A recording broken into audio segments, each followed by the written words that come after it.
Hopefully this worked. Are we back? I don't know if we are or not. Let me check on my phone.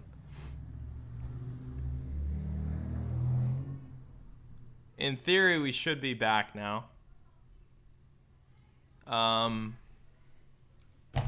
me double check.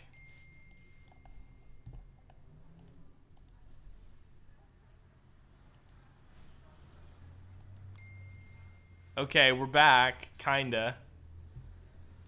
Is it still giving us the same problem? I'm just gonna pop the chat out. There we go. Okay, we're back on the line, kinda. Just wanna make sure we're good.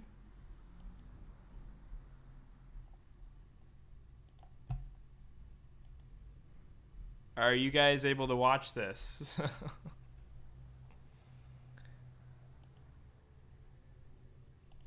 Okay, everyone, hi. Are we running well now? Hopefully we're not running into any issues now. Good? Like no lag or anything? All right. Cool. Is it still like choppy though? This is really strange. Let me try a different like setting maybe.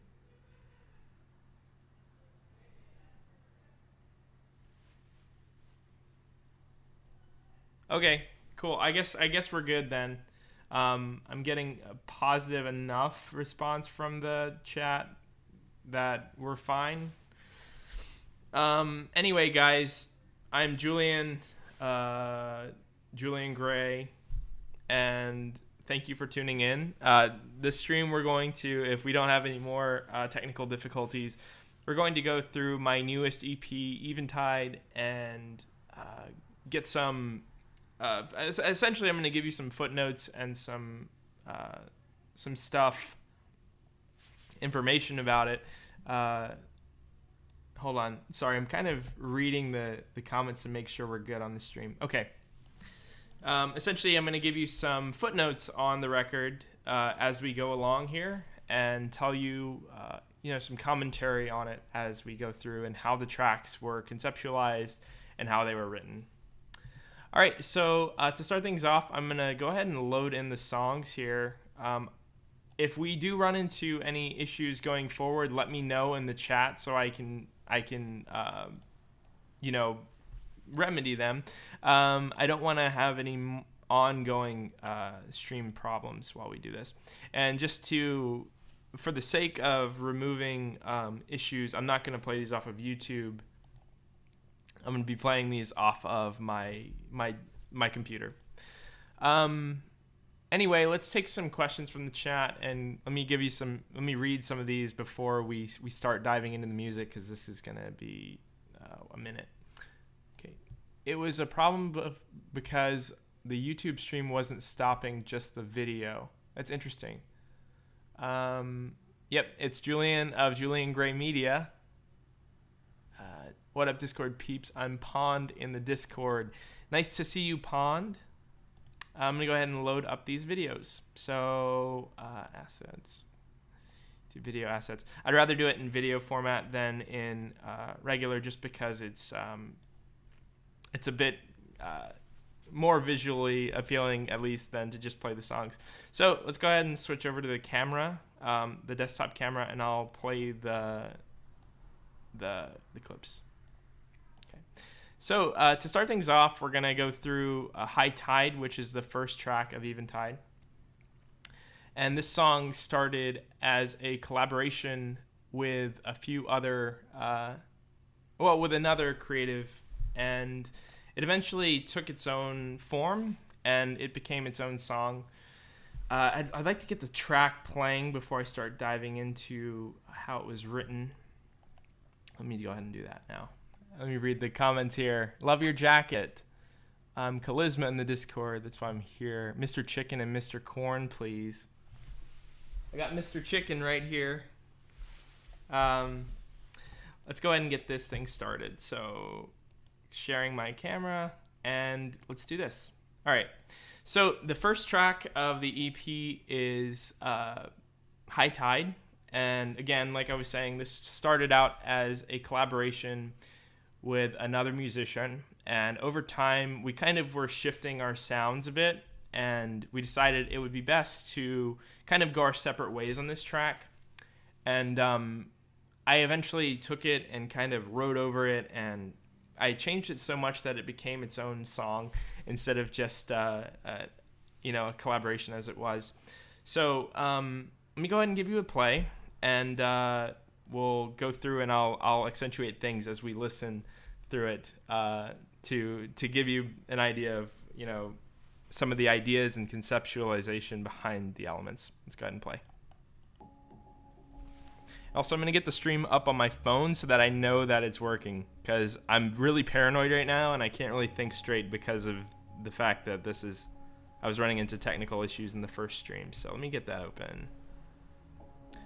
mau5trap has joined the chat. Hey guys. All right, cool. So it seems like we're fine. Yep. Amazing. Okay,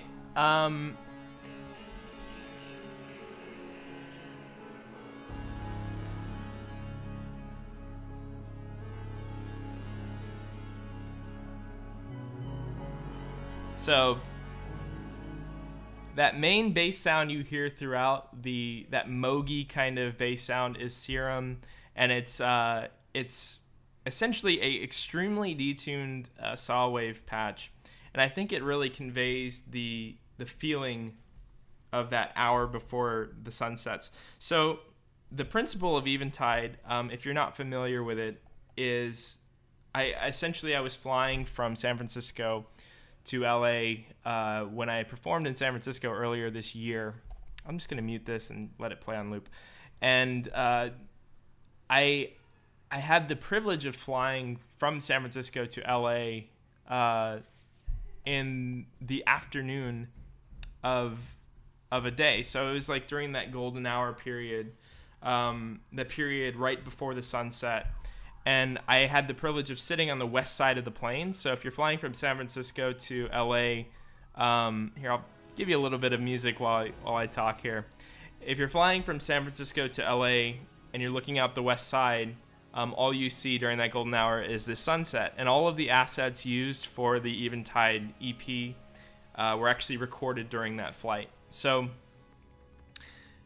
the idea of Eventide is to convey the feelings of nostalgia and emotional grasp, the emotional grippingness of a sunset sonically. So I wanted to grab that emotion and nostalgia with the music of the EP. So listening back through again, let's go ahead and do this one more time as I was kind of talking over it.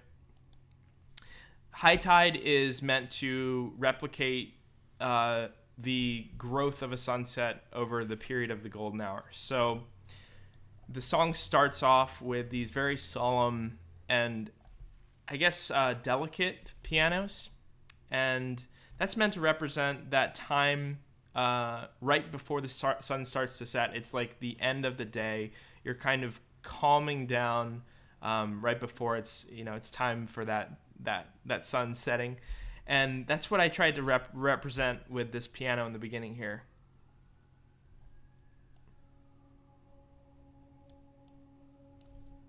I was really excited to do this commentary because I really get to go in and essentially play the parts that I wrote and explain what I was thinking while writing them.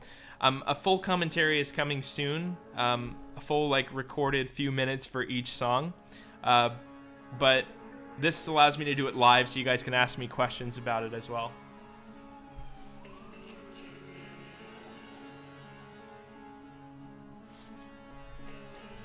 So you'll notice that we started with that piano and we kind of built up over the course of that first 30 seconds.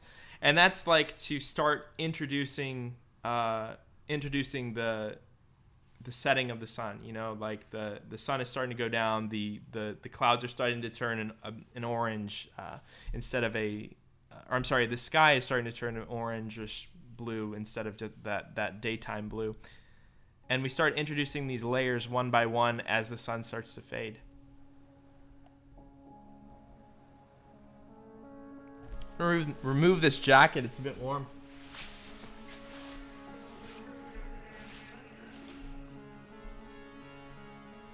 So as you can see, these layers start to come in over time.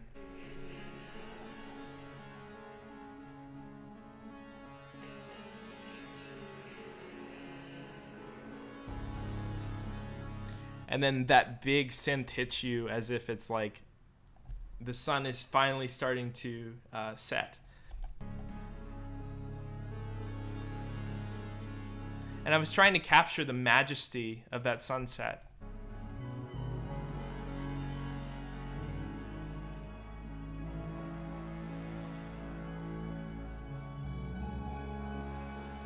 And that mystique and mysteriousness of it.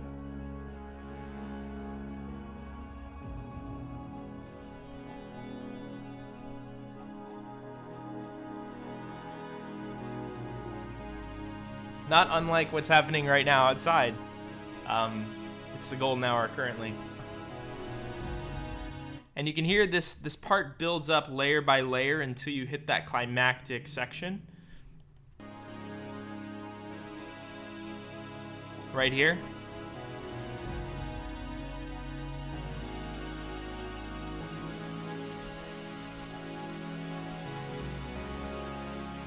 So, and that section is like that right before the sun is totally set. It's this beautiful orange, and you can see the final beams of light being cast off of it over the horizon.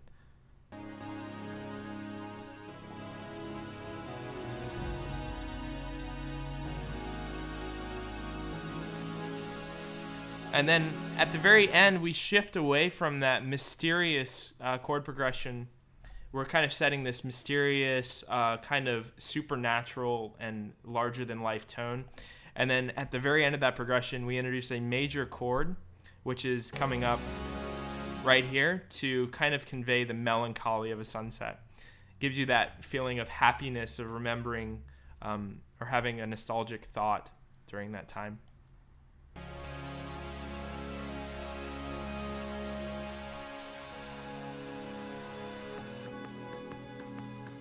And it starts to build up as the sun is set.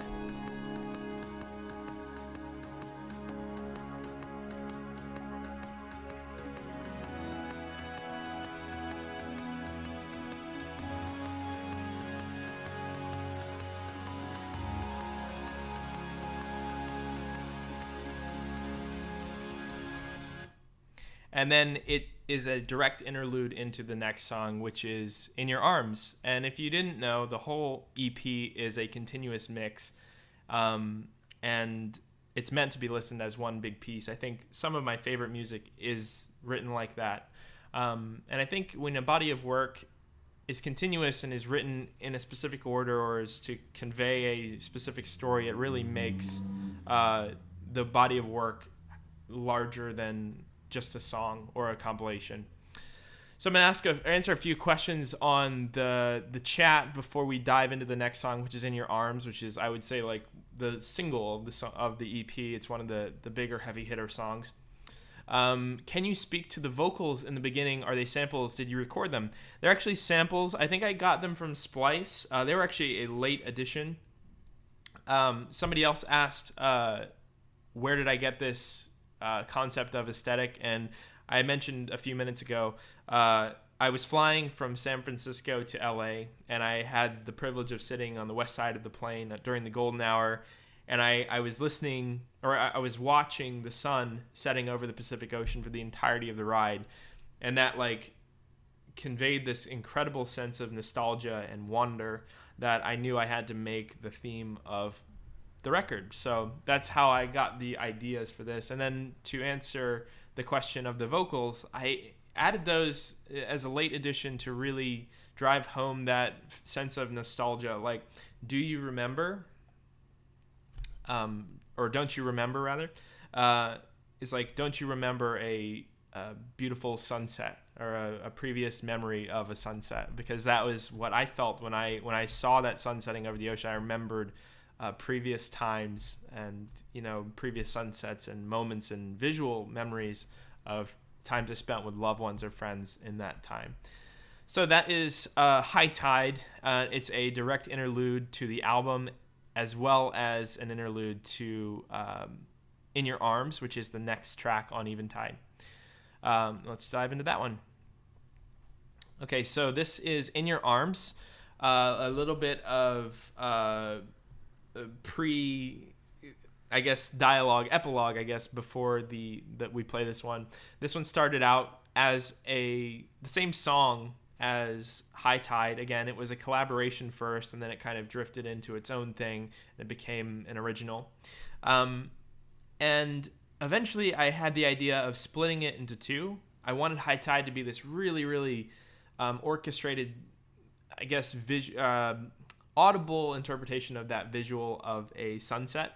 And I wanted that to be its own thing. And then I wanted In Your Arms to be kind of like the banger of the track. I didn't want it to be one long track with a 2-minute intro and then like the drop. So I split them into two.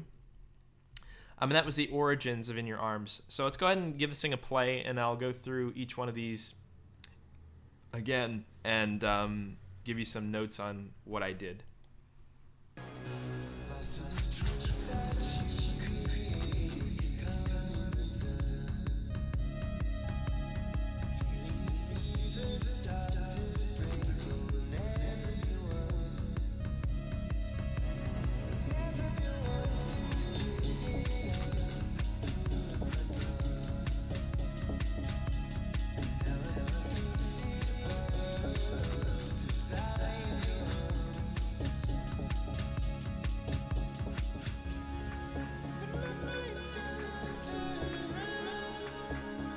As we're listening, you can really start to notice that this idea of sorry about the feedback.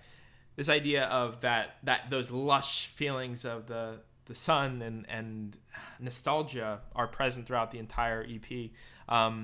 In this breakdown,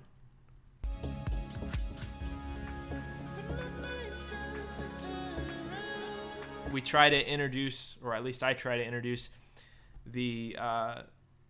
the similar synth pads that we had in the first song, reintroduce them to really bring back that nostalgic feeling. The first drop, if you will, is just a kind of like a verse chorus. It's gone through so many evolutions. I'll probably do an inside the project of this at some point, so I don't want to go too technical on this, but it started out as more melodic techno, and then it went to trance, and eventually progressive and electro. So it's kind of like in between all of those genres here.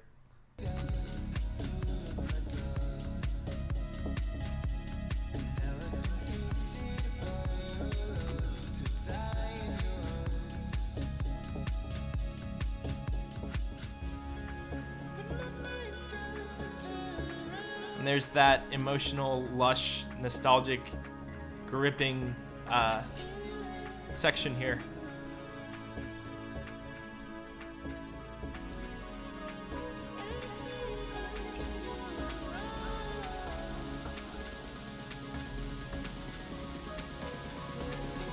And I kept that major switch right there in the chord progression, as you can hear. Again, for that melancholy.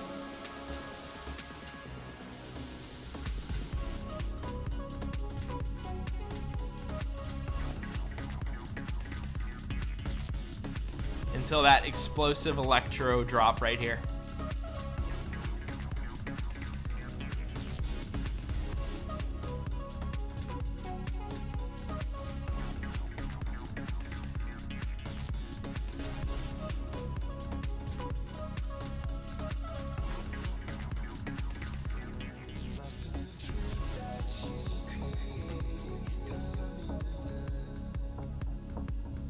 I'll just let it play.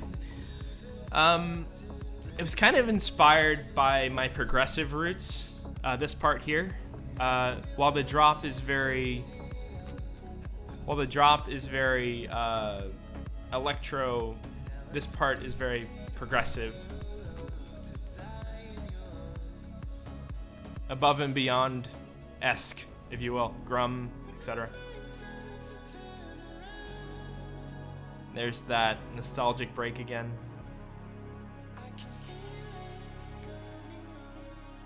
Yeah, it's feeding back through my mic, guys. Sorry, I don't want to headphone it.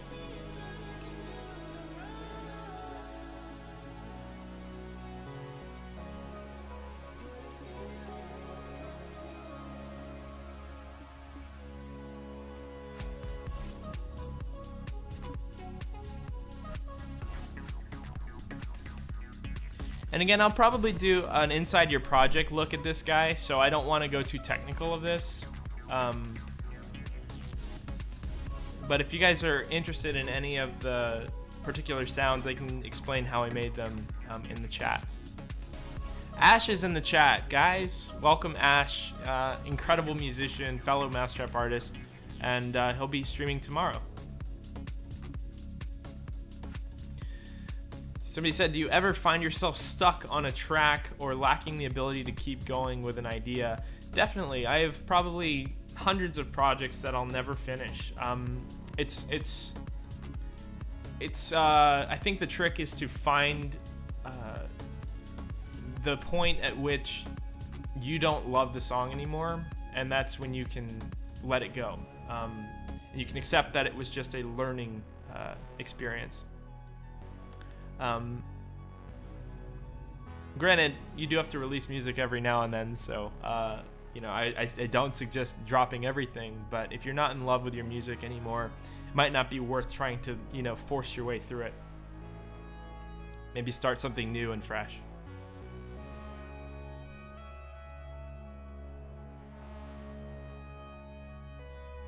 Alternatively, you could try doing something else for a while and then come revisit the project. I've done that on more than one occasion. Oh, Tidris is here as well. He's a regular on the Discord. Julian Gray Tryhards, Discord.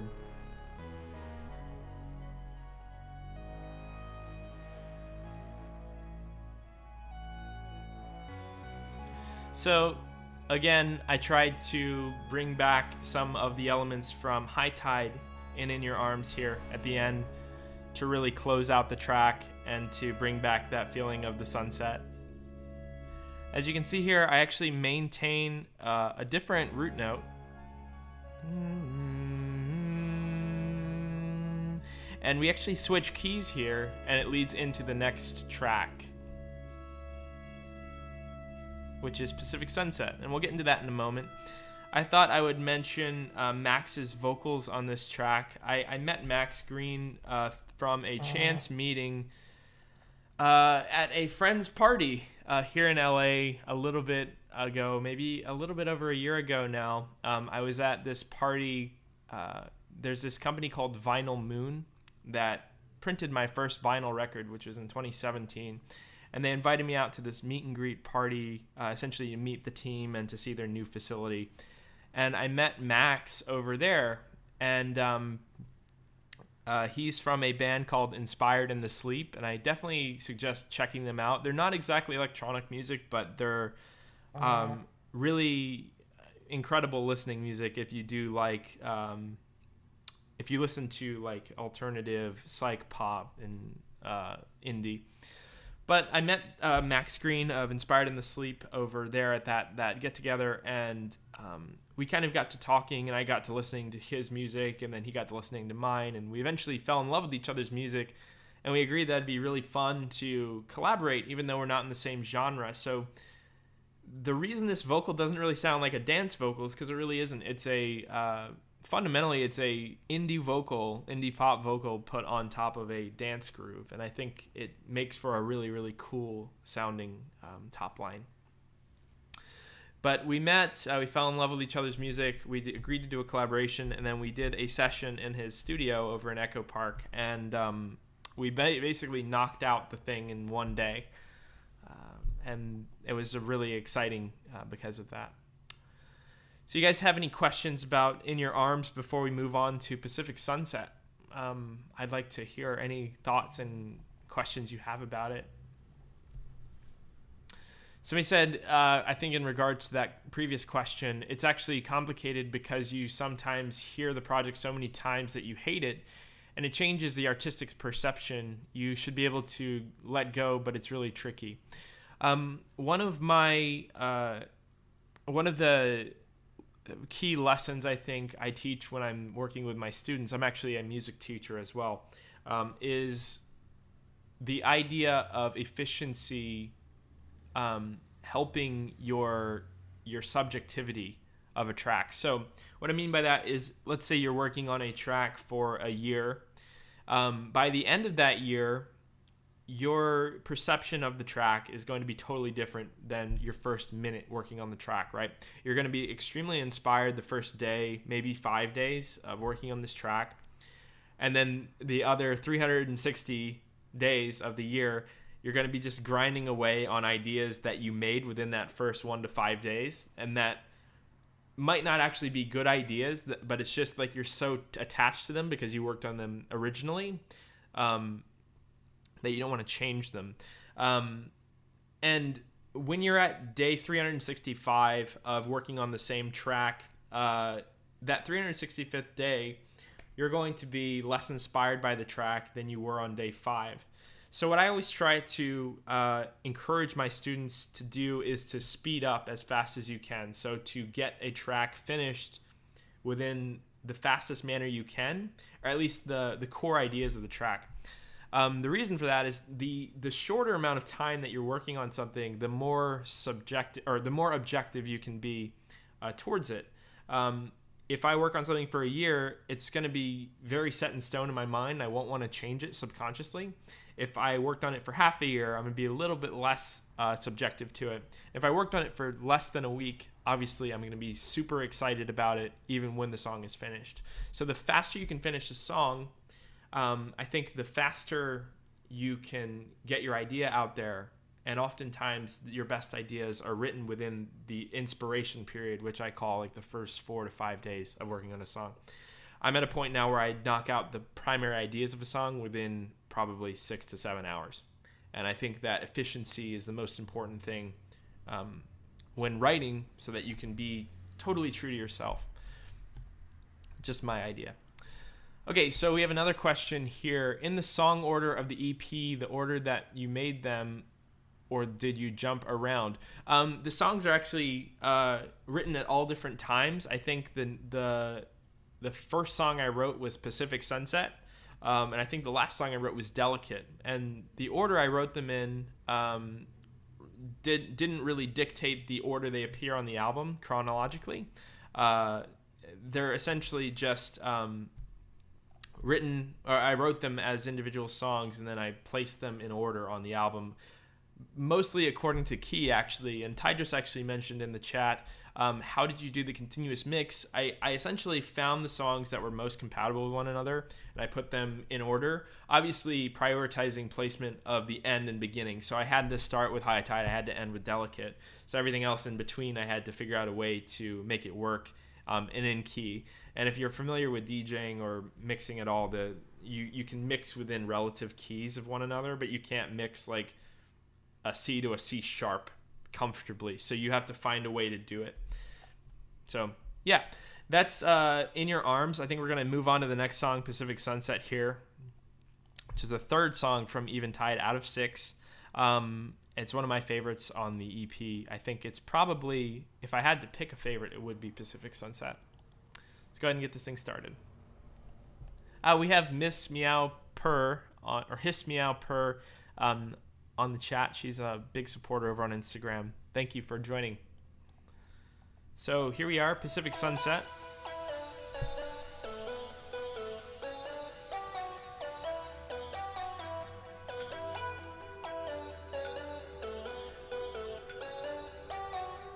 Yeah, hiss meow purr.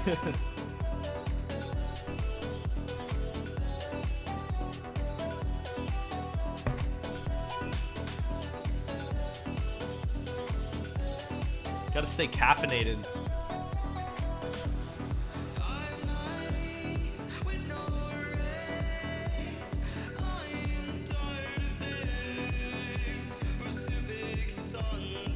So this is, I think, the first song I wrote on the record. Started it in 2017.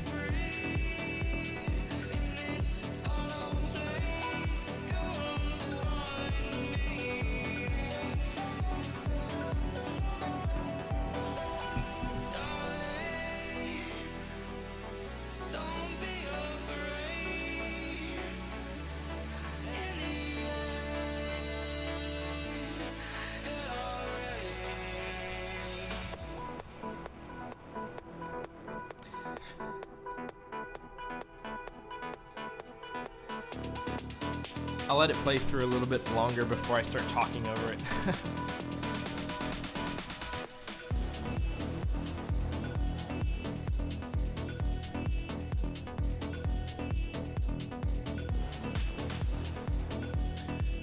The inspiration for this one was essentially retro dance music. So tracks like Children by Robert Miles or Alice DJ, Better Off Alone. I was super into that for a little while. I went down the YouTube rabbit hole, essentially, a little bit over a year ago. And I had this like urge to write something of that style, but modernized. And this song started as one of those like ravey style tunes.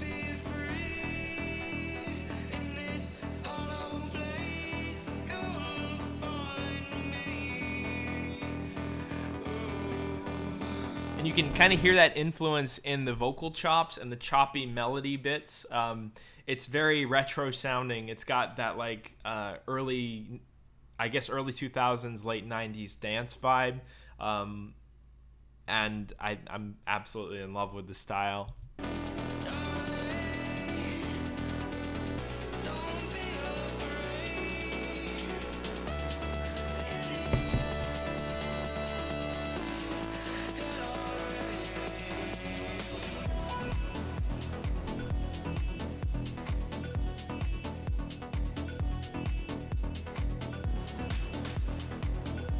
So this track actually started as like a techno song, and then it evolved into trance, and then eventually to progressive and electro. That's often what happens in a lot of my music, is I kind of start in one genre and it shifts genres over time with whatever I'm listening to at the time.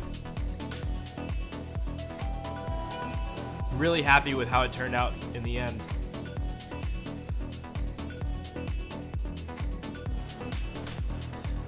The vocalist, David Alexander, he goes by Gypsy Threat on my Discord channel and on Twitter and Facebook. And I discovered him through a mutual colleague on my Gradient Collective arts project. If you're familiar with Gradient, if you're not familiar with Gradient, it's essentially a art project where I have a collective of people and we work on these compilations. It's art and poetry and writing, creativity, essentially, more than just music. And we distribute it on CDs and physical. So I met Alex through, or Gypsy Threat, or David Alexander, whatever you want to call him, through my Discord server in early 2018, I believe. Maybe early 2019, we had a Discord fan meetup, I guess you could call it. And Alex was the one who planned it. And it was the first time I met Alex, and it was the first time I met actually a lot of the people on my Discord server. And we had a big get together. It was like an awesome weekend. We had like 20 or 25 people show up to this thing from all around the country and even around the world. And it was a real key moment to me that it was a proof to me that I was doing something that was bigger than just, releasing music or making YouTube tutorials, because I actually moved people enough to come and visit for the weekend. So I really thank Alex for that. And it was an incredible weekend. But shortly after that, sorry about that. Shortly after that, we had a one of the collaborators from Gradient who came out that weekend. Or no, he didn't come out that weekend, but I think we mentioned him that weekend. Essentially, he was working on a song with Alex, and I had no idea that Alex could sing until this guy showed me his collaboration with Alex. And it was so good. I was like, oh my God, I have to work with Alex. And eventually I had the original ideas for Pacific Sunset already written, and I just needed a top line for it. And I figured this is a perfect song for Alex to sing on. He's got that really nostalgic 80s, almost Depeche Mode style voice. And I'm absolutely in love with the new wave kind of retro vocal style. It was something I grew up on with my mother. My mother was a big fan of like Depeche Mode and Billy Idol and a lot of those artists back in the day, and we grew up on that around the house. My mom, she used to listen to it on her 45s around the house, and big advocate of electronic music back in the day. And my dad was a studio musician, so you can appreciate everything. And so we really got into it, or I really got into Alex's vocal work, and he sent me one demo. He sent me this idea, and it was the vocal top line for Pacific Sunset, like full on, I didn't touch it. He sent me the demo. It was perfect, and I threw it in the track and did some processing on it, and now it's in there. And it's a little bit, it's a lot, it's a lot different than my process with a lot of other artists, where sometimes I have to co-songwrite things, and sometimes I have to, which isn't a bad thing. I mean, I love songwriting and I love writing top lines. But a lot of the time I have to songwrite, or I'm voluntarily songwriting. But for this, he sent me the original demo, and I loved it so much that I just put it in the song as is. And that's the vocal for Pacific Sunset. And again, it's modeled after that nostalgic late 90s, early 2000s era, and I'm absolutely in love with the song. Okay, so that's Pacific Sunset, guys. If you have any more questions about this one, let me know in the chat.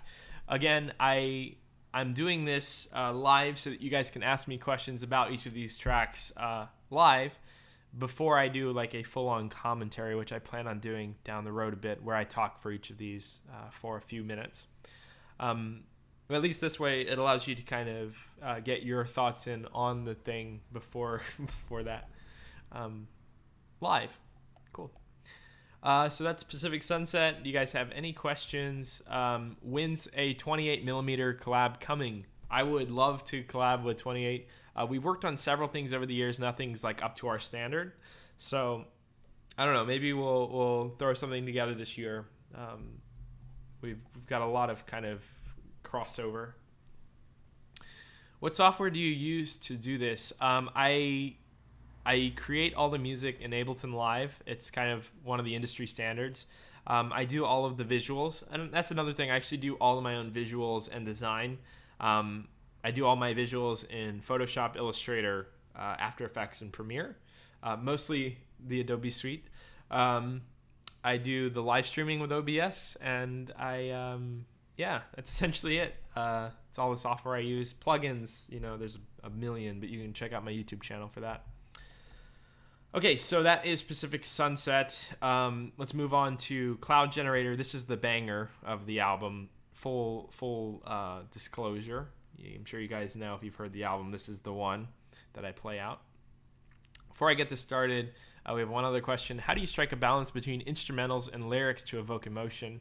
I feel at times lyrics can set a tone versus instrumentals that can be more subjective to a listener, if that makes sense. Yeah, absolutely it does. I think a good lyric respects the instrumental, and a good instrumental respects the top line vocal. You don't want to have them competing, and you want to have a perfect balance of the two. You should never have like a vocal that's overshadowing the instrumental, or well, maybe you do, I don't know. It really depends on the listener, but for me, I think an instrumental should really surround itself with the vocal. I think when you have let's say you have a vocalist, a vocal is only a single voice, so you can only sing one note at a time, and if you're singing like a root note, or if you're singing a fifth, there's no way you can tell what mode that is until you surround it with the context of a chord, right? So like if I play a C major chord and I play a C, or if I sing a C, it's going to sound happy, right? But if you context that around with a C minor chord while you're singing the C, you can almost influence the emotion of the vocal by adjusting the context of the arrangement.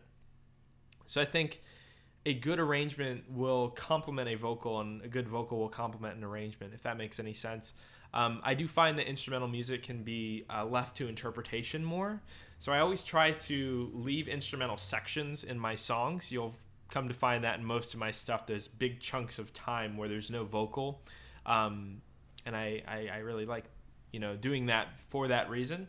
But I think that that's my approach to balancing lyrics and instrumentals if I do use a top line vocal.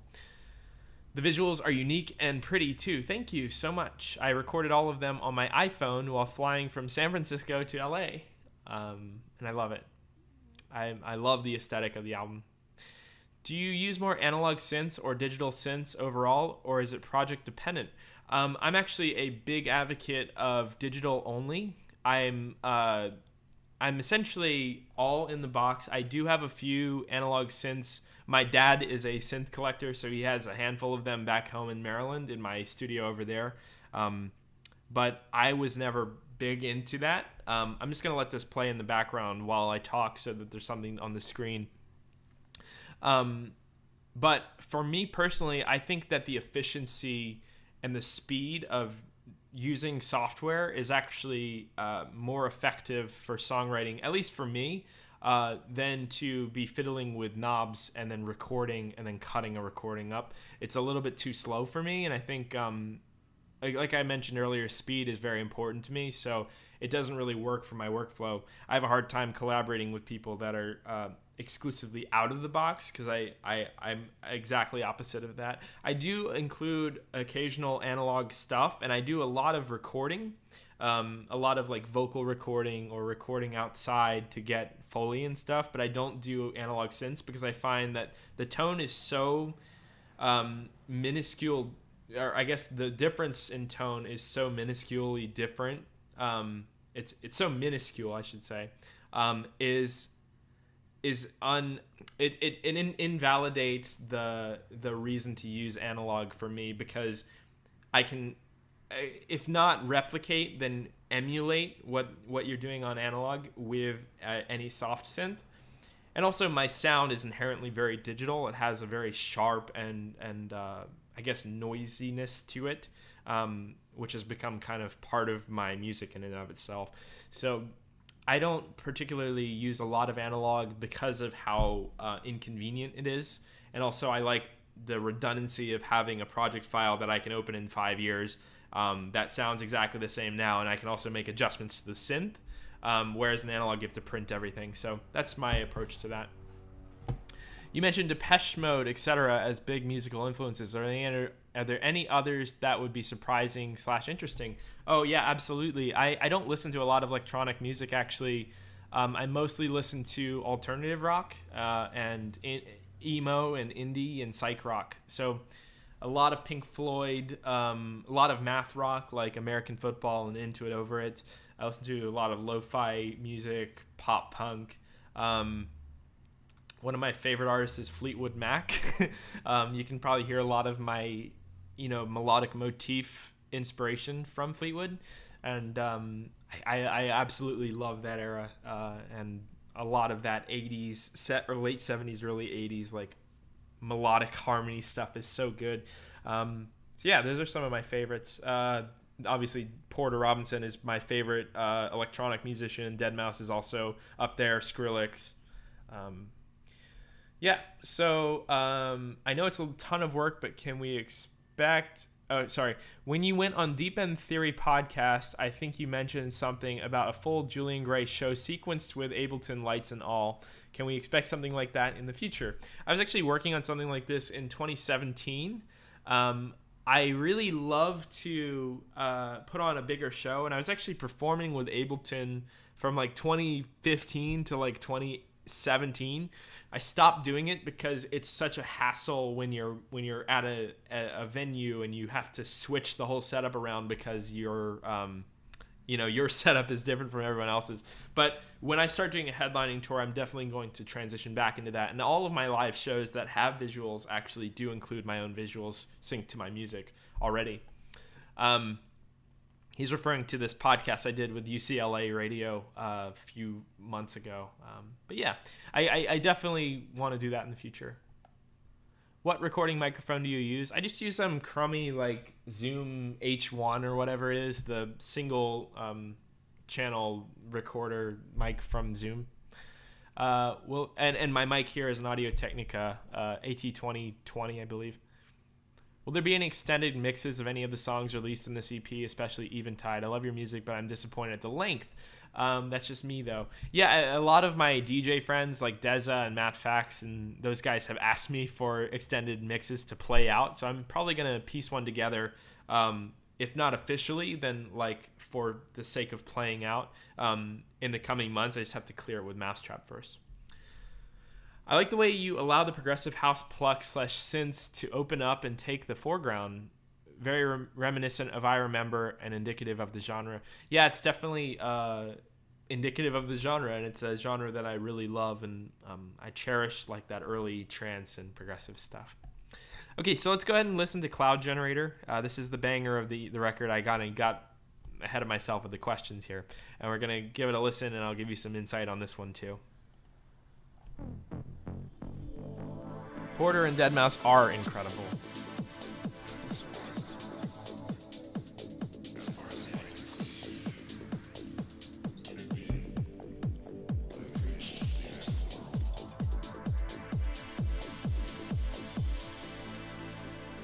Yeah, let me...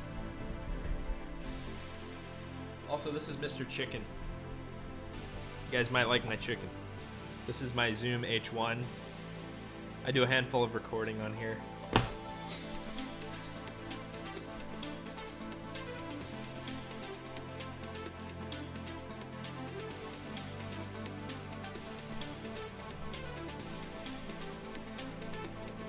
There's literally a chicken in my hands. Somebody asked for Mr. Chicken V2. Let me go get him.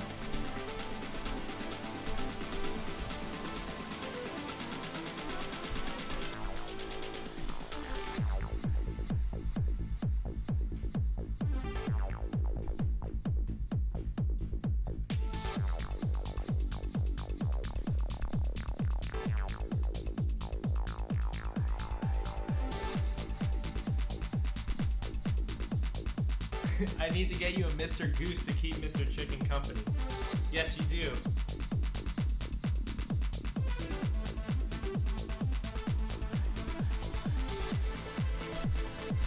Okay.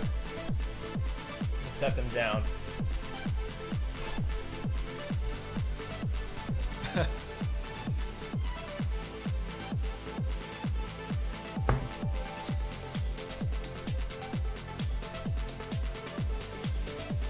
Are you serious to make a track about Mr. Chicken? I would love to. That would be amazing.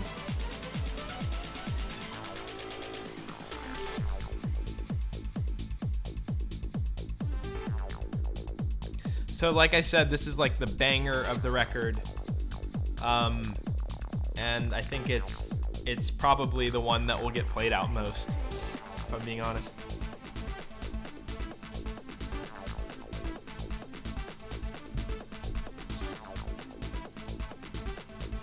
Trance tech, I sense. I don't even know what genre to call it, to be honest. I don't really care.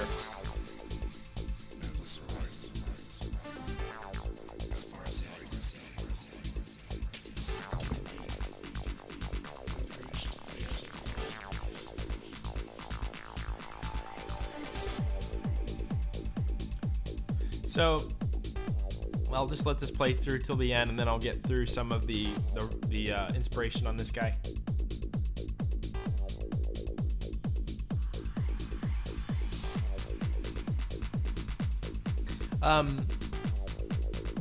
Somebody asked how do you go about mixing and mastering your music? Do you do it all yourself, or do you send it off to be professionally done? I'll answer in a moment. Sounds kind of psytrance, a little bit. definitely some influence there. 909 claps make me happy too. So, how do you go about, with my mixing and mastering, I do most of it myself. Generally, I'll do the mix and master at the same time as well. Even during the production stage, to me, mixing, production, and mastering are kind of all within like a similar realm.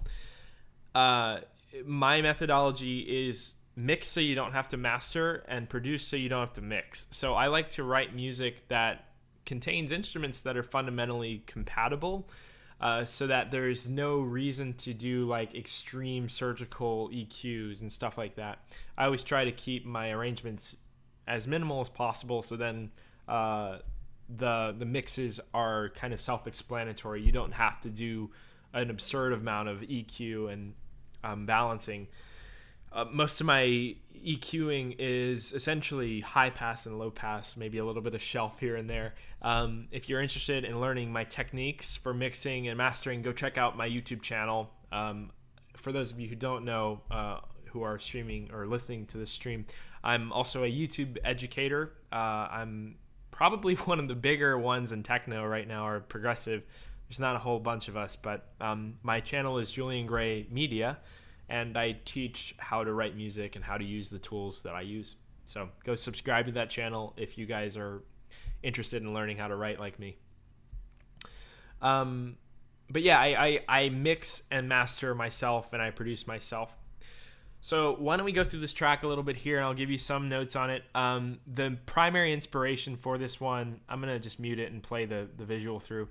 The primary inspiration for this one was that resurgence of hard dance music that's kind of come about in the past few years. You have artists like Little Texas, my good friend Water Spirit, and even like Virtual Self in a way, have been pioneering this like resurgence of this like really euphoric and high energy, high speed dance music like this. So it really took me back to my childhood. I'm going to mention all of this in the commentary as well, but I had this friend of mine, his name, I forget his name, but we used to ride the school bus together, and he used to have this like bootleg MP3 player. And from like grade 5 to like, I would say early days of high school, I would say, we listened to like what he called techno and what I referred to as techno back then, which I now know is more like hard dance or hard style or progressive or Euro dance or whatever the heck you want to call it. We listened to that kind of stuff like for the first like 4 years of middle school and high school. So I was really into like Bass Hunter and Alice DJ and Robert Miles, Chicane, like a lot of like trance and that sort of stuff. A lot of Euro dance too. For example, like Bass Creator by Bass Hunter is probably a big inspiration for this one. The super melodic, over the top, like arpeggiated trance melodies, and I wanted to do something like that for my album, or my EP, I guess, to really set the nostalgia of that era in my life. So I tried to write something like that. I came up with the main hook, that and then I built the song around that. So I was trying to capture that early 2000s like dance, trance, Euro, whatever, in this track. And then obviously the breakdown has those big synth chords that you hear throughout the record, the sunset chords, I guess you can call them, and they kind of tell that story of the sunset. And later on down the road, I came up with the top line, an endless horizon, as far as the eye can see. Wow. Can it be that we have reached the edge of the world? And it was a thought that I had during that flight. I was looking out and I was seeing the horizon, and I had this thought of like, the horizon never ends. It's just kind of there. and I was wondering what existed beyond it. And I was like, can it be that we've reached the end of the world? In a very like euphoric early trance kind of style.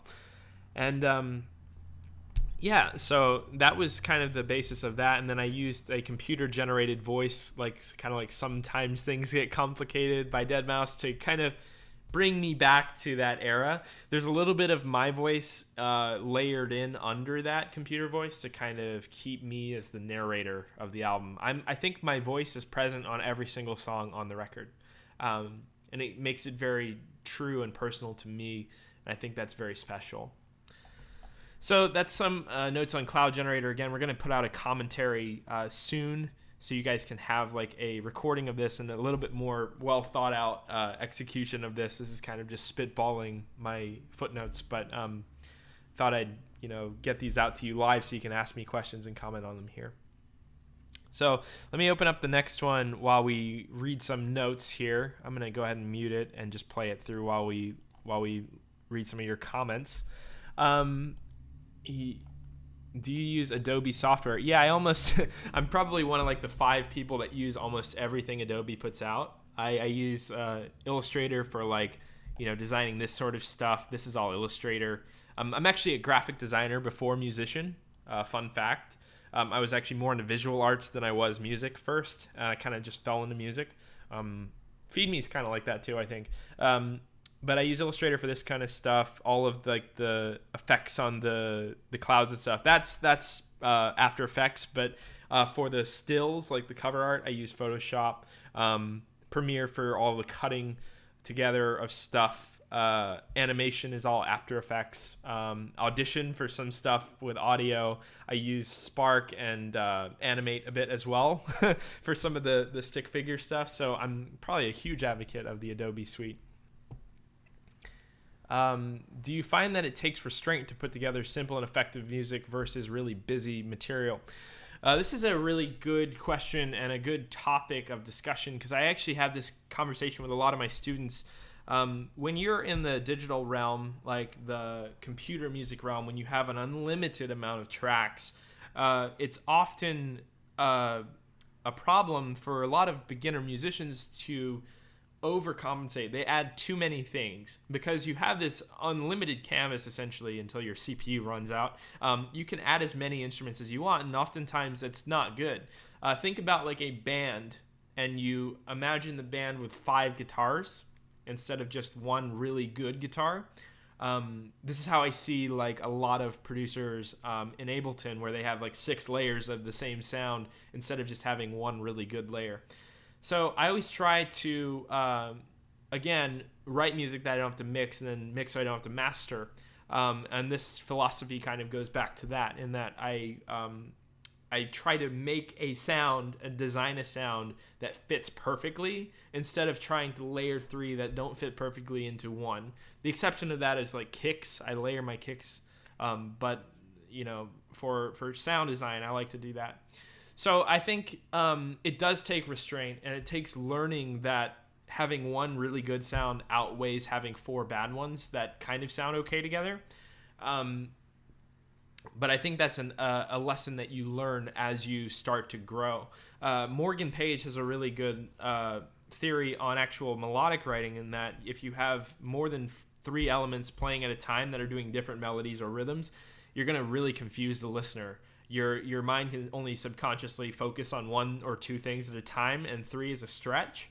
If you start to introduce more than that, then you start to confuse the listener, which is not good. And it's better to have something less than more, and it's almost always the case in music. What is your favorite plugin to use in your music? Could be effects, instrument, etc. I would say Serum is my number 1 like generative plugin. I cannot live without Serum. I say that, but I was using Massive before that. Phase Plant's really interesting. It's kind of a Serum replacement, if you will, if you really had to find an alternative. Very capable, but I don't use it as much. Effects, I can't live without my Valhalla Room reverb. It's like the apex of reverbs for me. And I use the Isotope bundle for a lot of stuff around. for mixing, mastering stuff.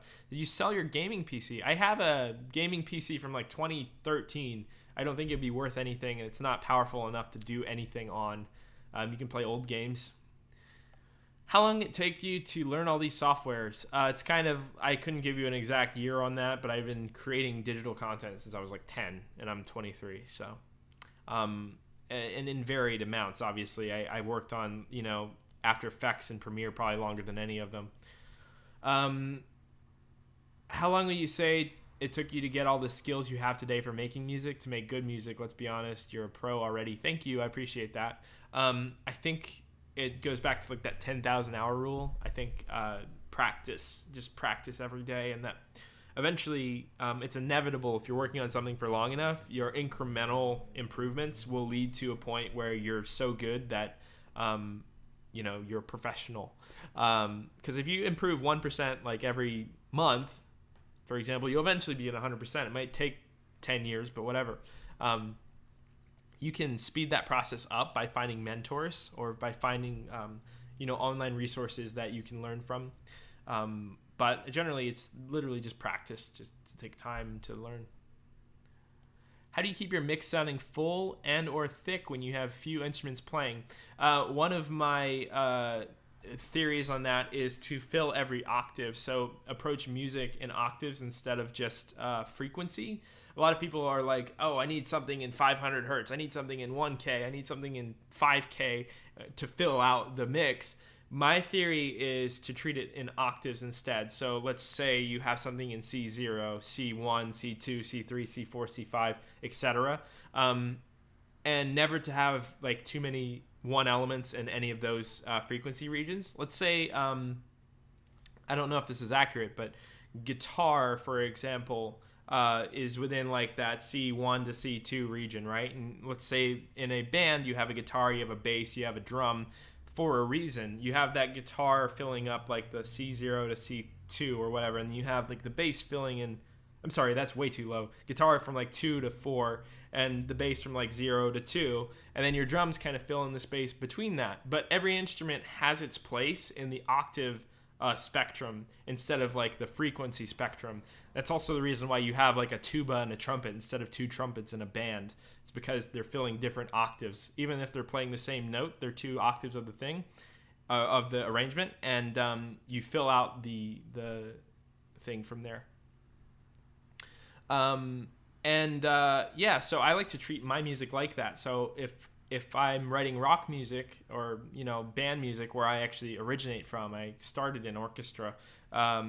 You start by picking compatible instruments and you fill up the octaves by layering them. Deadmau5 is a huge.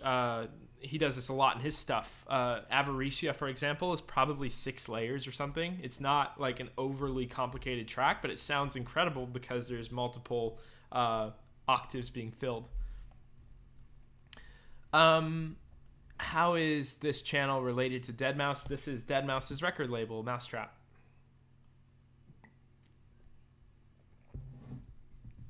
Have you used hardware since? Yes, I have. My dad, like I said earlier, he had a studio in the house when we were young, and we had a bunch of them. One of my favorites is the MS-10 from Korg. The filter on that thing's incredible, but I'm not a huge hardware advocate just because of the efficiency it takes to get through those. So without any further ado, I'm going to jump to this next song. I want to get through these before the end of the stream, which is in 20-ish minutes. And let's go ahead and play it. So this is Eventide, the title track of the EP.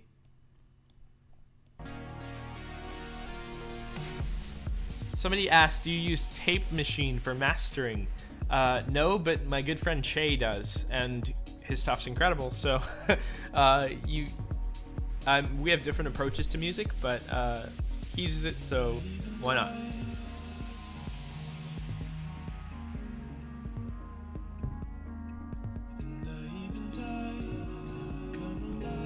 How often do you take breaks while mixing? I say probably, I'll take a break every month or something. I'll work on it and then work on it again in a month or two. Deadmau5, whose kid is this? That's hilarious. Hey Joel. So this track, Eventide, is the title track of the EP, and it's progressive house. As you can hear, it's kind of traditional progressive. I do make my own visuals. Deadmau5 is like overtaken the chat.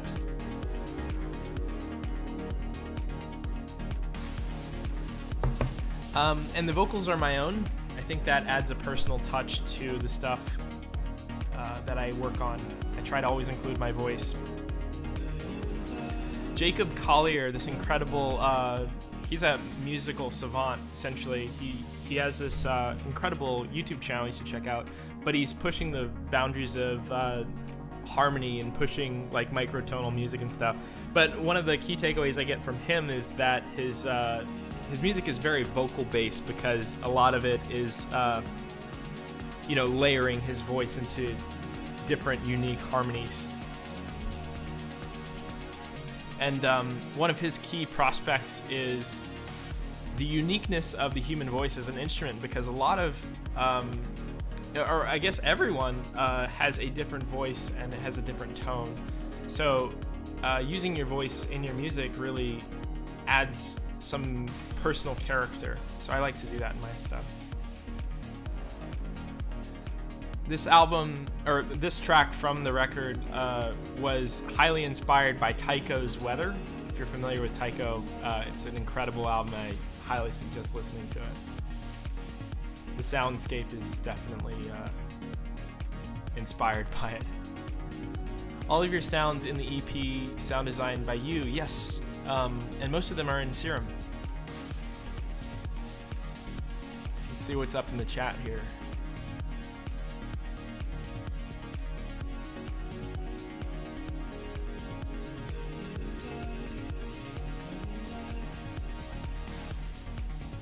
How good do you have to be to make? How good do you have to be at this to make a lot of money? You have to be pretty good. Give me a statistic on how much money that is.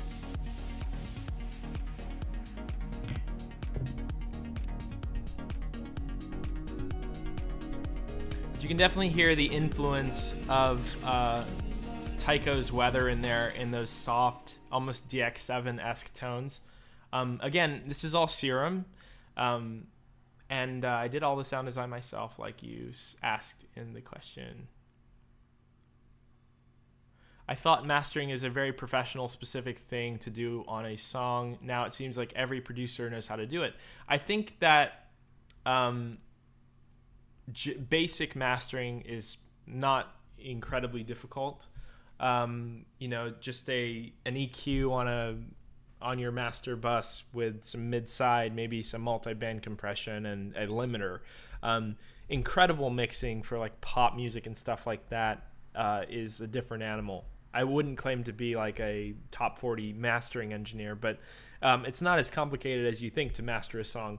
What's really difficult, or more difficult, is the mix down and the production process. I think, and it's important to produce the record well and mix it well so that the master can be good or easy. You have to write things people like. I don't agree with that. I think there's a lot of musicians making a killing at writing music that they enjoy. Deadmau5, Skrillex, Porter Robinson, they're all examples of that, making music that they love, regardless of if that's like more pop centric or not. I think good music is good music, and that's really what it all boils down to. You don't even have to be good. I'm not even going to address that comment.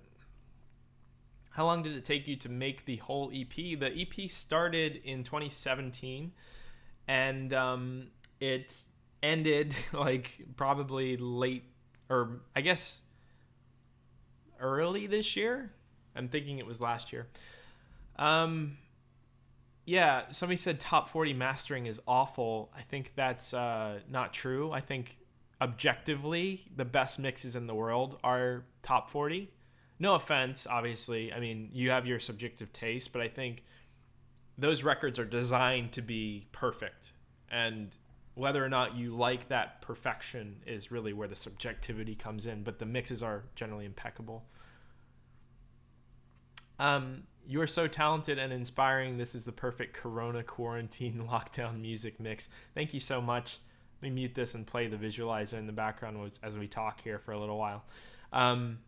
So that's Eventide. Again, it was inspired largely by Tycho's weather and the sound design as well by Tycho. The vocal in the Eventide, When We Will Come Alive, it kind of popped into my head one day, and I got this very distinctive visual, manifestation of the sunset and like the celebratory nature of when the sun goes down. It almost shifts the tone of the energy of the environment. So like when the sun goes down, you have this immediate, almost subconscious tonal switch. So when it's like in the Eventide, we will come alive. It's like as the sun is setting, we are coming alive and we are changing with it. Do you have any tips before I release my first EP? I feel like a label is not enough nowadays. I think that a good label is, and the reason you work with a label is obviously for their, resources. I would say just try to have a solid plan of action. That's like, you have a few teasers ready, you have a few assets ready, have like maybe a story or something about the record ready, and really strategize when you're going to put things out, because that's really important. More than anything, I think, with releasing music. How do you feel about the new Porter Robinson? I love it. I think it's very inspired and very, organic music. It's straight from the heart, and I think that's really important for a musician to be true to themselves. Does your relation to the mouse feel like Tony Stark and Spider-Man? Yeah, absolutely. Now, I think we have a little bit less contact than Tony Stark and Spider-Man, but it is really cool being involved with a label as historic as mau5trap. Sorry if I'm a little jittery today, guys. I'm downing caffeine. I'm pretty tired. I wonder how Joel is doing with his Corona stash. Do you mean like Corona beer? Probably doing just fine. What do you think? Okay, already Porter Robinson. Any plans to work with Mr. Bill again? I absolutely love working with Bill. We did 2 collaborations, one of which was in 2016. We had this massive collab with Mr. Bill, Slink, Multiplier, Sadowick. No, not Sadowick. Seamless. A few others. Tum Cosm. I'm drawing a blank here. But Electricato guy, too. Rhinosaurus, rather. KJ Saka from Pendulum. And we had this massive collaboration in 2016. And then our second collab was the Electricato collab in, I think, 2018. And I'm always down to work with something with him. He's an incredibly inspiring and incredibly talented musician. And I love everything he does. It's always like mind-blowing to hear the engineering. All right, so that's Eventide. Let's go over to the final track of the record, and that's Delicate. And this one actually started with the top line. We initially had me and Pippa, the vocalist from this song, we did a track in 2018, maybe 2017, called Touch, and it was a pretty big sensation. We got a lot of playlist support, and we got a lot of DJ support on that one. Deza did a pretty prolific remix of it too. Deza's a great friend and incredible musician as well. And we decided, I think, early in last year to work on something new. So she was writing this song called Delicate, and it was an idea that she had. She was writing to a click, essentially, with some basic chords, and she was trying to send this top line to other musicians to no avail. So she sent this song idea to a few other producers. They weren't fulfilling the vision of her song. So she sent it to me, and I thought I would try to take on this task because she really made it clear to me that this was a very important song to her. Something happened in her life that she wanted to, really articulate in music. So she wrote the song, sent me this perfectly timed track. It was recorded to a click again. And I took on the task of writing to that. So the song actually started with the top line, which is pretty unusual for me. I usually start with a melody or the instrumental. All right, so let's go ahead and give this thing a listen, and we'll go from there. So this is Delicate featuring Pippa Morin. I love Pippa. She's incredible, and I always love to work with her.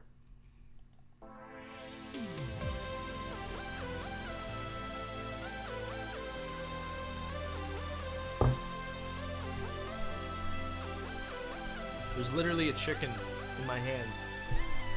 Put my jacket back on. It's kind of chilly there.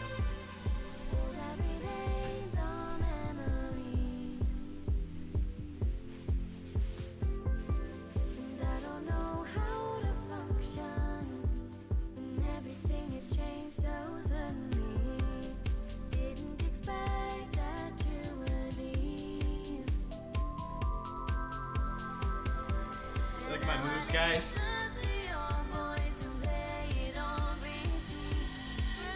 This is some kooky content.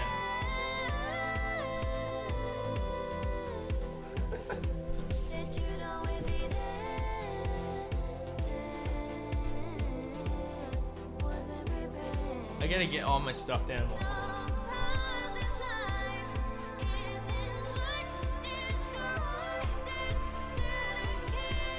It's a real party now.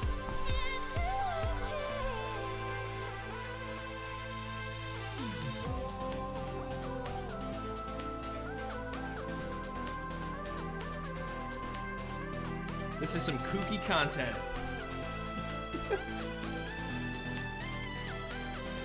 This is the caffeine, man. This is Mr. Corn and Mr. Raccoon and Mr. Squid V2.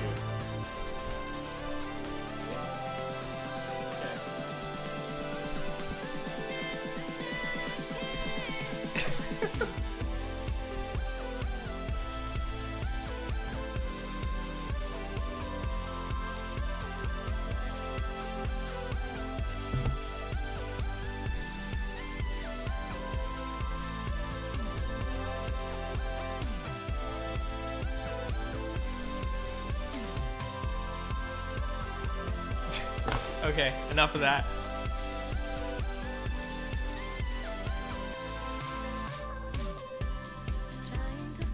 So somebody in the chat mentioned it kind of gives you a Porter Robinson feel.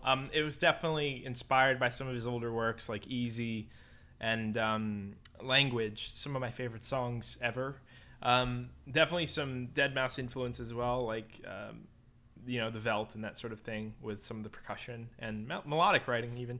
But there's definitely those big like Porter-esque, Madeon-esque breakdowns.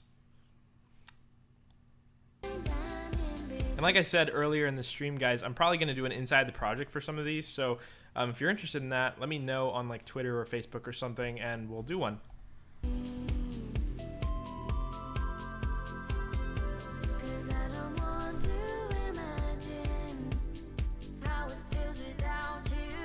A lot of people have told me this is their favorite from the record. What is your favorite song from the record, guys?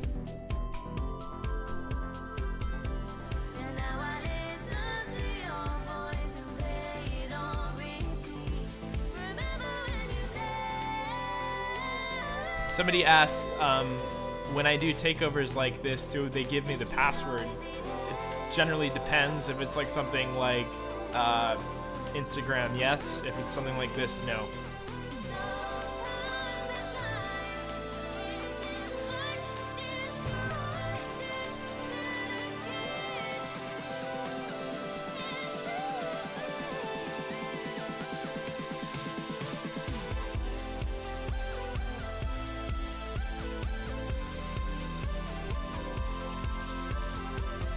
The one with Julian Gray is my favorite. Thank you.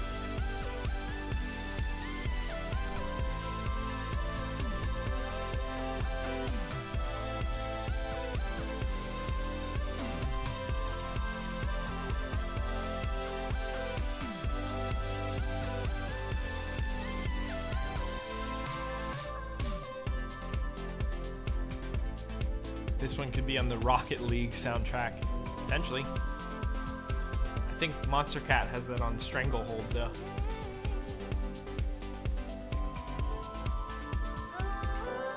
Love the Monster Cat, guys.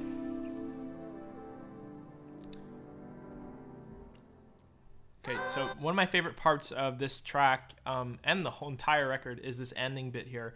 Again, talking about Jacob Collier, he really inspired this part by using only your voice to end to convey the arrangement. So this ending bit of Eventide and also Delicate is, or I guess Delicate and also by proxy Eventide, is a section that just features my voice. It's kind of a reminiscent of the previous EP, Autonomous, where I ended the record on just my voice and a vocoder. But this time I actually only used my voice and I layered the elements of my voice together. There's one layer with like a distortion on it, kind of Kanye-y. I love Kanye West and his use of vocal distortion and using the voice as an instrument as well. I think that's absolutely magical. So just wanted to let you guys know that before we get to that part of the song. But I end the song on just my voice, which I think is very personal, and it's a very personal ending to a personal record. So here we go.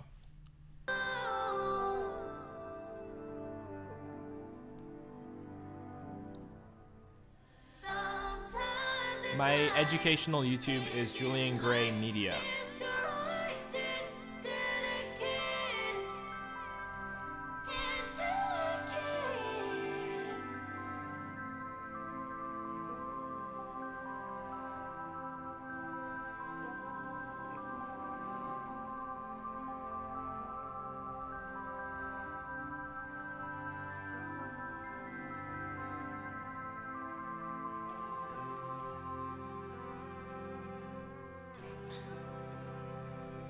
Yeah. Hey guys, this is Julian Gray of Julian Gray Media.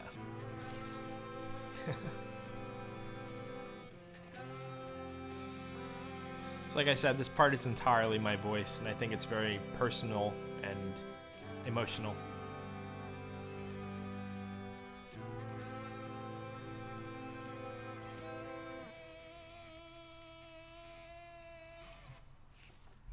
Cool. So that is Eventide EP, a brief footnote style commentary on it. Again, we're going to be doing a actual commentary a little bit later down the road. I'm going to release it, and that will have like a 2 to 5 minute excerpt for each of these songs, and not just kind of like off the top of my head talking about these. So it'll be more well thought out. Keep an eye out for that, and if you enjoyed this video, make sure to check out the EP. It should be linked somewhere around here, and you can listen to it on any of the streaming platforms of your choice. Spotify, Apple Music, Tidal, YouTube, SoundCloud, Beatport, if you are you want to buy it. So yeah, that is Eventide EP. I'm going to sit here for a few minutes and take some questions from you guys. I'm just going to switch my camera to full screen now. There we are. And I'll take some of your questions while we sit here. I'm going to stream until exactly 7 p.m. and then we're going to wrap it. Yeah. So, look at that face. The face of a man who knows he made something legendary. Yeah, I don't think it's legendary. I think it's more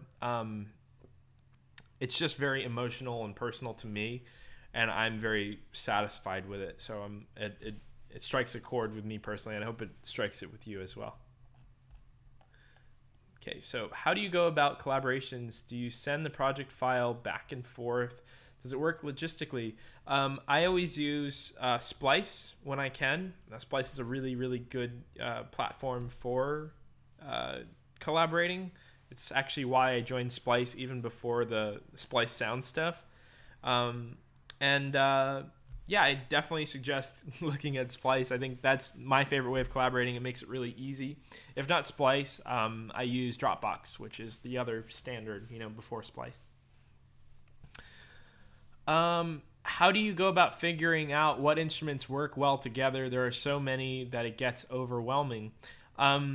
Think of your music like it's a band instead of thinking of it in like the scope of electronic music, because when you start to layer electronic sounds, again, like I said earlier, you start to get overwhelmed with like too many tracks.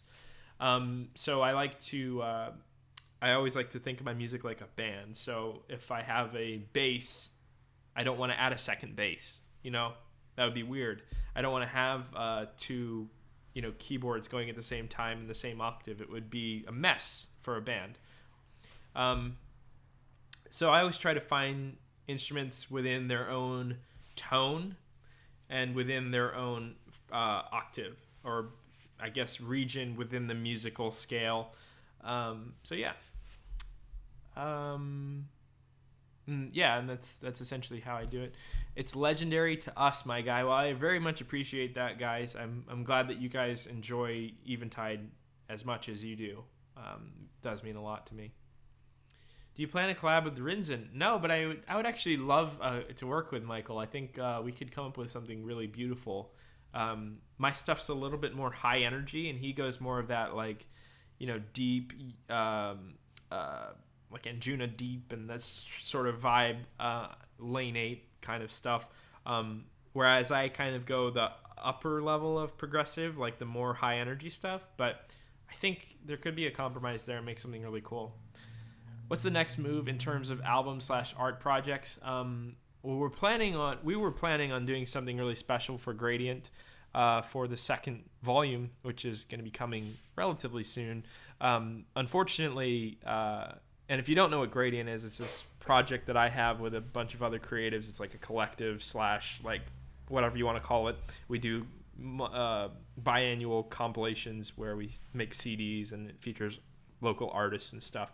We're going to do something special, but Corona happened, so I don't know about that. But I think that we're going to release a second volume soon for that. And then I'm at work on the next body of work. Always working on something. So there'll be another body of work probably, if not the end of this year, maybe next year. What would you say the best way to contact a label? I think a really underrated way of doing it is finding the label on LinkedIn. Finding the people who work on the label and, trying to find a way to reach out to them, maybe on LinkedIn, or finding their Facebook or whatever. I don't know. But if you can find out who you're trying to reach, at least that's another step towards the right direction. Obviously, I do not condone spamming people, because you'll never get a response that way, and it's very disrespectful. But if you're trying to reach out to whatever label, that's a good way to do so. How many throwaway projects would you say you create while creating a record, or do you go into it with a very specific vision for what you plan to do? When I'm working on a record, it kind of doesn't start as a record usually. It starts as a series of singles. And I'll just toss them in a playlist, and I'm like, oh, these have a very similar sound. And oftentimes it's reflective of what I'm feeling during that era. Like if this month I'm feeling kind of more melancholic and sad, the songs reflect that. So then they work very well together because they're reflective of how I felt when I wrote them. So I often write the singles first, and then I piece them together onto the record. And then oftentimes when I put them and I commit to the fact that these 3 songs are going to be on an EP, then I can make adjustments to them to make them even more of a solid body of work. I think Autonomous is also a good example of these songs flow really nicely together, even though they're not all the same. Did you master the whole project yourself? Yes, I did. Is your label on LinkedIn? No. Gradient is less of a label, and it's more of an arts project / artist collective. So if you're interested in that, check out Gradient Arts on Instagram or Facebook or Twitter or what have you.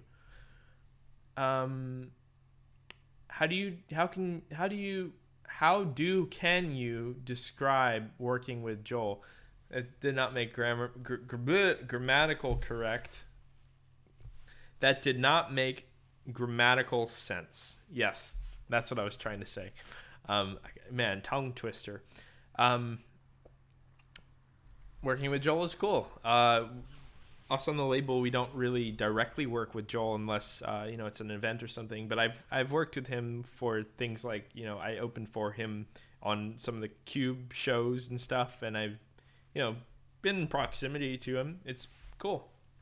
It's really interesting working with someone who's at that level of historical value. He's kind of pioneered a lot of things in the dance music culture, and it's fascinating to see his process. And I guys, I was as big of a Deadmau5 fan as you guys were before I was affiliated with the project, so it is very cool to be working with an idol. Are you planning on using more of your vocals in the future? Yeah, I've kind of made it a point ever since 2017 to include my vocals in almost every track. Off of the last EP, for example, Paper Planes and It Is What It Isn't both featured my vocals. My, I guess, quote-unquote hit single from me and Deza called Cold Outside, which I think came out on Enhanced Music, progressive label, features my voice as well. Almost every one of my songs, including every track on Eventide, features my voice in some way or another. If not me top lining, then just singing background pad vocals on everything.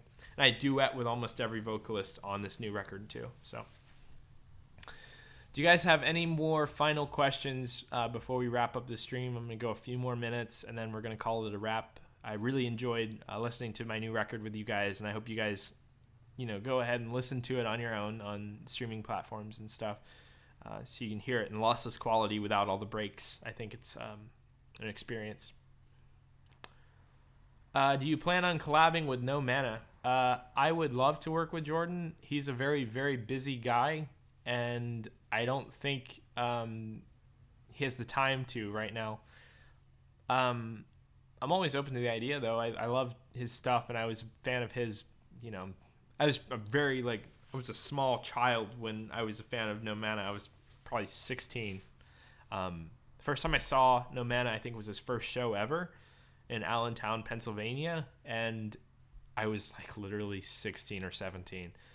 So it's interesting how I've gone from this cringy kid fan to we're pretty good acquaintances now. How long does it take to get to the center of a popsicle? I think you're looking for Tootsie Pop, and I don't know. How do you approach writing lyrics?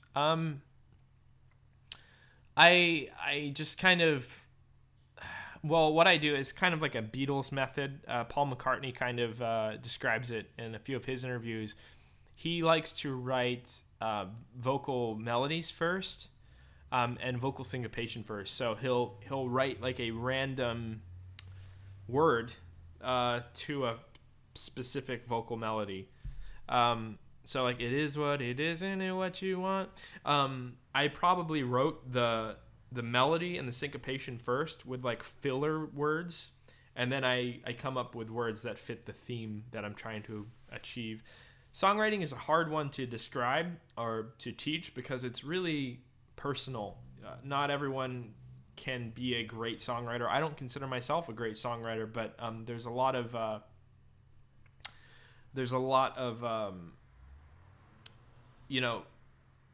incredible songwriters that don't even know they're incredible songwriters. So I don't know. It's a hard talent and a hard task to describe the process of, because it's really personal and it's really subjective to the person. But that's how I write songs. I write the vocal melody, da da da da da, or something, and then I fit the rhythm to it, and then I fill it with random words, and then I take those random words and I match the syllables up to words that actually make sense. So Paul McCartney taught me that.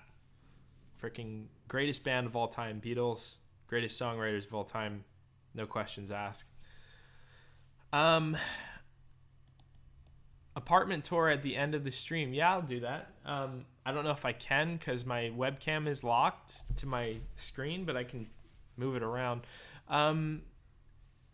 Favorite song on on mau5trap label? I would say, it's a really tough one because I have so many. I'll give you an underrated one. I think In the Flood by Oliver Winters is probably one of my favorites, and it's very underrated. As far as like the high rated ones go, I really like, I think it's on mau5trap, Love Is All I Got by Feed Me. And I liked a lot of Joel's earlier stuff and a lot of the BSOD stuff and even like the early Skrillex and Zedd stuff. Oh, the Madeon remix of Raise Your Weapon is incredible too. Yeah. Hey, Julian, which country are you from? I'm from America, United States of America.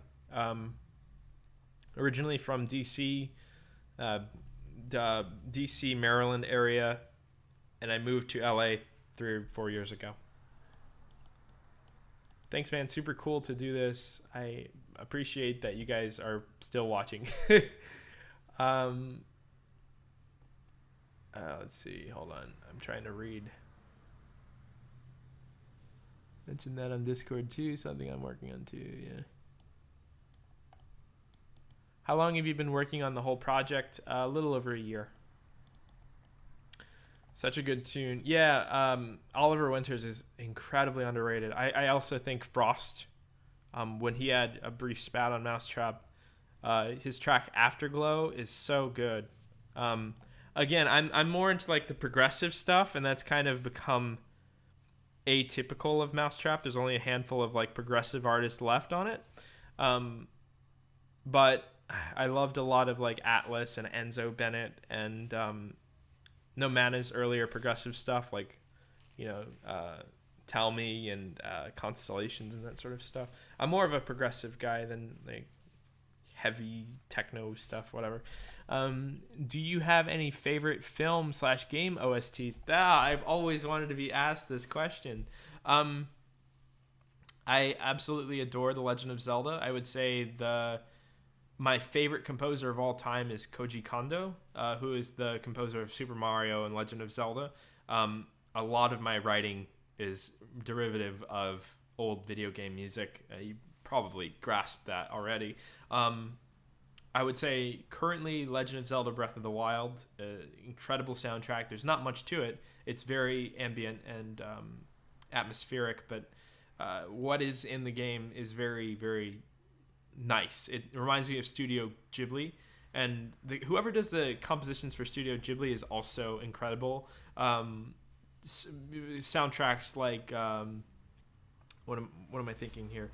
Spirited Away and Kiki's Delivery Service, Howl's Moving Castle. I can't think of what it's called. Princess Mononoke. Incredible anime music in general. Radwimp's soundtrack of Your Name and Weathering with You. From video games, also I really like The Vanishing of Ethan Carter, which is an incredibly underrated video game. I think it's probably one of my favorite games. Anything Nintendo ever put out, probably. Pokemon, Animal Crossing, Zelda, Mario, etc. So good. Man, I can go on and on about my favorite stuff. Would you ever compose for video games if you got the chance? I was actually planning on studying composition in school after high school, but I never got around to doing it because that's like an end goal for me. I really do want to get into games. I've just been so personally moved by video game soundtracks, and I adore the work of like Koji Kondo and those guys that I would like kill to work on a Nintendo IP or something like that. You can kind of hear my music shifting more and more into that like soundtracky stuff. because it is like my home. I love that stuff. I was in orchestra and band for 8 years in school and out of school, and that's definitely like my home is that orchestral music. Do you have plans to get on TikTok? I'm actually on TikTok. I think it's Julian Gray Media. If not, it's Julian Gray. I don't really post much on it, but I am on it. I did a meme with Mr. Krabs a few weeks ago. Grew up on this stuff. Princess Mononoke. I think Princess Mononoke's main theme is one of my favorite songs of all time. Incredible.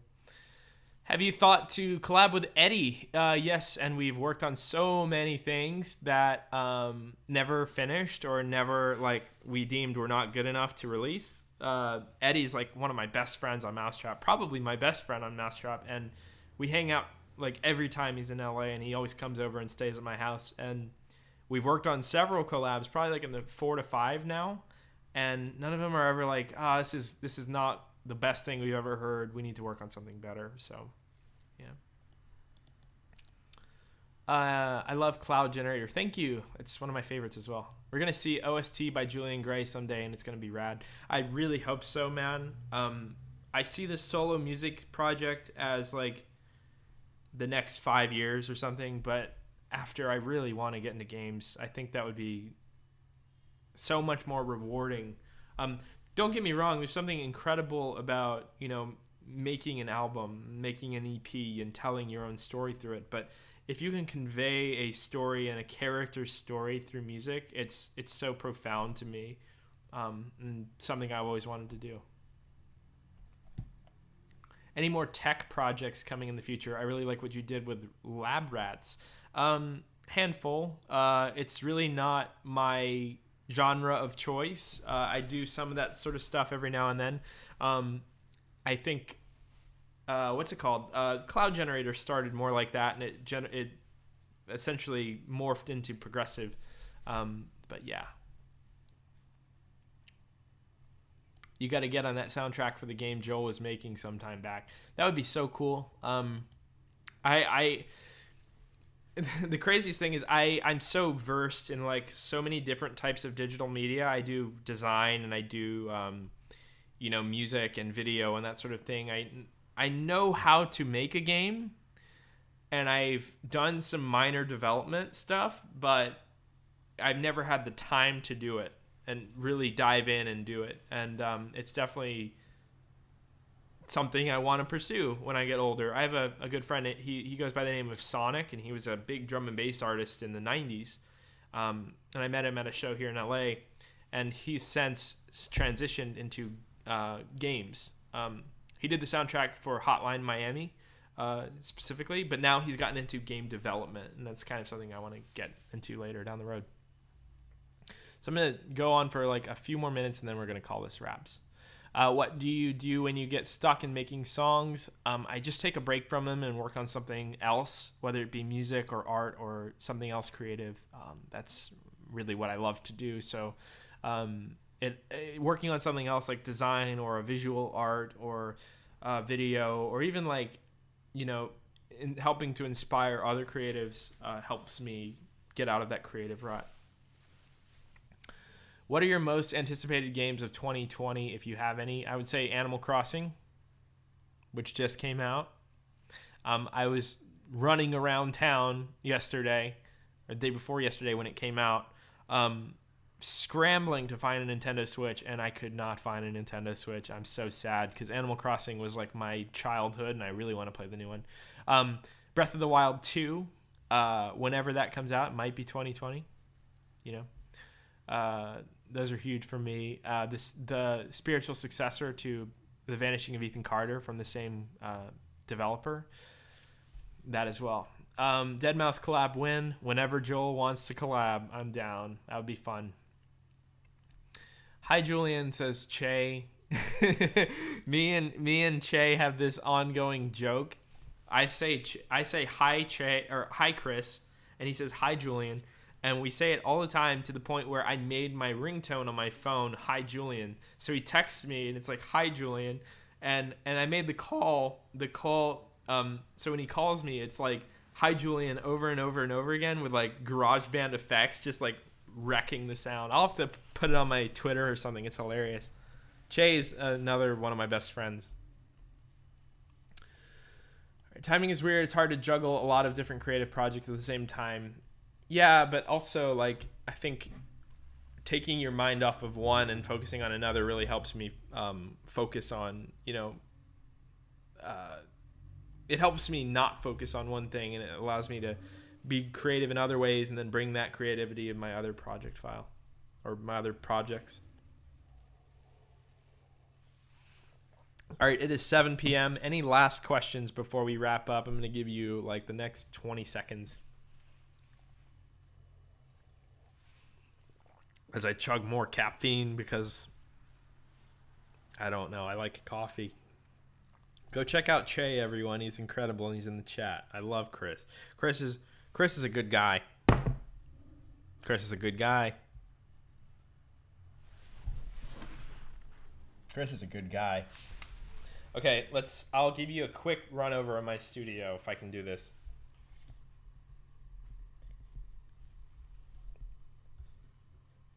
Hi. Okay. Well, let's go this way.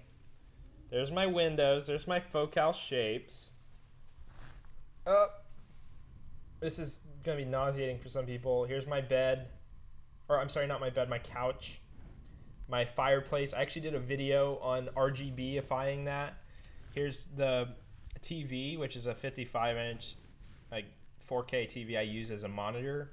I have those like old M Audio monitors set up there as like, secondary reference monitors, but also for my record player. And then like over here is just like my bed and all that stuff over there. Yep, there we go. That's my whole studio. Welcome to the life of a broke creative person living in LA. It's not easy. You don't have a lot of space. All right, there you go. Oh yeah, and I have some of my favorite albums. Here, I'll show you. Up on my mantle. They inspire me a lot. I have Porter Robinson, Worlds right there. Then I have Ghost Stories by Coldplay. I have behind there is Immunity by John Hopkins, and then I have Dark Side of the Moon.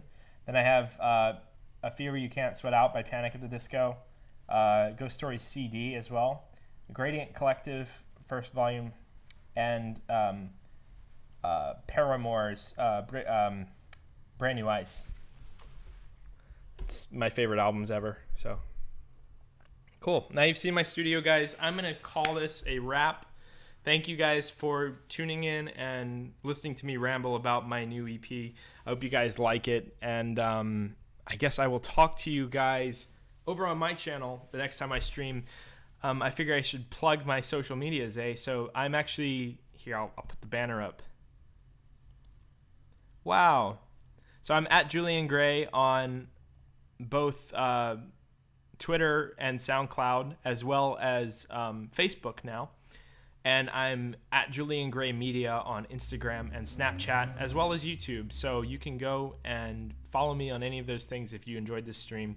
I stream pretty regularly on YouTube. I have a stream coming up on Monday, actually, for Fix Your Project, where people can send in project files and I work on them. And I, interact pretty heavily on Twitter if you're into that sort of thing. So, yeah, guys, I'm Julian of Julian Gray Media, mau5trap. Thank you for having me on the stream, guys. And I will talk to you guys in the next video. Good to hang. Bye-bye.